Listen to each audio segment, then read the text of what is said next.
കാർഷിക വാർത്തകൾ. രാസവള വിതരണത്തിലെ നിയന്ത്രണങ്ങൾ നെൽകർഷകരെ വലയ്ക്കുന്നതായി പരാതി. ആവശ്യമായ രാസവളം പോലും ലഭിക്കാത്ത സ്ഥിതിയെന്നും കർഷകർ. രാസവള ലഭ്യതയിലെ പ്രതിസന്ധിയും പുതിയ നിബന്ധനകളും സംസ്ഥാനത്തെ നെൽകർഷകരെ വലയ്ക്കുകയാണ്. വളം ലഭിക്കാൻ കർഷകർ കൃഷിഭൂമിയുടെ മുഴുവൻ രേഖകളും സഹിതം പ്രത്യേക ആപ്പിൽ രജിസ്റ്റർ ചെയ്യണം. എന്നാൽ ഏറ്റവും കൂടുതൽ പ്രതിഷേധമുയരുന്നത് ആവശ്യമായ വളം മാത്രം ലഭിക്കില്ലെന്ന നിബന്ധനയ്ക്കെതിരെയാണ്. നടയിൽ കഴിഞ്ഞ ഈ ഘട്ടത്തിൽ ഫാക്ടംഫോസ് മാത്രമാണ് ആവശ്യമെങ്കിലും യൂറിയയും പൊട്ടാഷ്യം ഉൾപ്പെടെ എല്ലാ വളങ്ങളും ഒരുമിച്ച് വാങ്ങണമെന്നാണ് നിർദ്ദേശം.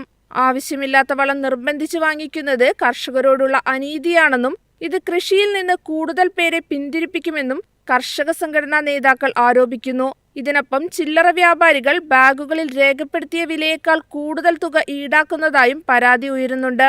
യൂറിയയുടെ ഔദ്യോഗിക വില 266 രൂപ 50 പൈസയായിരിക്കെ പലയിടങ്ങളിലും 300 മുതൽ 330 രൂപ വരെ ഈടാക്കുന്നതായാണ് കർഷകർ ആരോപിക്കുന്നത്. News desk MyFin TV. ഇന്ത്യയിലെ ഭക്ഷ്യമാലിന്യം പരിസ്ഥിതിക്ക് വലിയ വെല്ലുവിളിയാകുന്നതായി പഠനം. ഭക്ഷ്യമാലിന്യം കുറച്ചാൽ കാർബൺ പുറന്തള്ളലും കുറയ്ക്കാനാകുമെന്ന് WRI ഇന്ത്യ.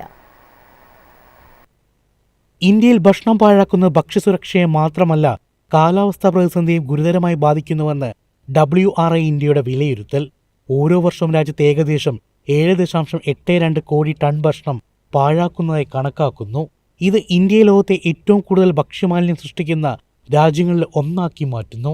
മാലിന്യ കൂമ്പാരങ്ങളിൽ ഭക്ഷണം അഴുകുമ്പോൾ വലിയ അളവിൽ മീഥേൻ പോലുള്ള ഹരിതഗ്രഹവാതകങ്ങൾ പുറന്തള്ളപ്പെടുകയും ആഗോളതാപനം വർദ്ധിപ്പിക്കുകയും ചെയ്യുന്നു. ഭക്ഷ്യനഷ്ടവും ഭക്ഷ്യപാഴാക്കലും കുറയ്ക്കാൻ ഉൽപാദനം മുതൽ ഉപഭോഗം വരെ എല്ലാ ഘട്ടങ്ങളിലും കാര്യക്ഷമമായ ഇടപെടലുകളും പൊതുജന ബോധവൽക്കരണവും അനിവാര്യമാണെന്ന് വിദഗ്ധർ ചൂണ്ടിക്കാട്ടുന്നു. News desk MyFin TV. Soyabean കൃഷിയിൽ ഇത്തവണ മികച്ച പ്രതീക്ഷ. പ്രധാന ഉൽപാദക സംസ്ഥാനങ്ങളിലെ വിത്തിടൽ വേഗം കൂടിയതോടെ കൃഷി വിസ്തീർണം കഴിഞ്ഞ വർഷത്തെ മറികടക്കുമെന്ന് വിലയിരുത്തൽ. രാജ്യത്തെ പ്രധാന സോയാബീൻ ഉൽപാദക സംസ്ഥാനങ്ങളിൽ സോയാബീൻ വിത്തിടൽ വേഗം പിടിച്ചു. കാലവർഷം വൈകിയെത്തിയതിനെ തുടർന്ന് തുടക്കത്തിൽ കൃഷി പിന്നിലായിരുന്നെങ്കിലും മഴ ശക്തമായതോടെ കൃഷിപ്രവർത്തനങ്ങൾ പുരോഗമിക്കുകയാണ്.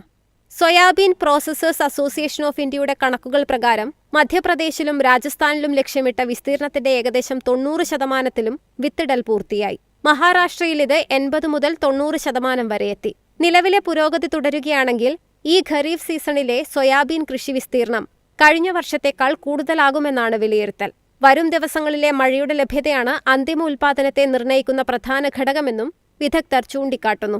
News desk MyFin TV. എളുപ്പത്തിൽ സമ്പാദ്യം വളർത്താം. ഇന്ന് തന്നെ മൈഫിൻ TV ആപ്പ് ഡൗൺലോഡ് ചെയ്യൂ.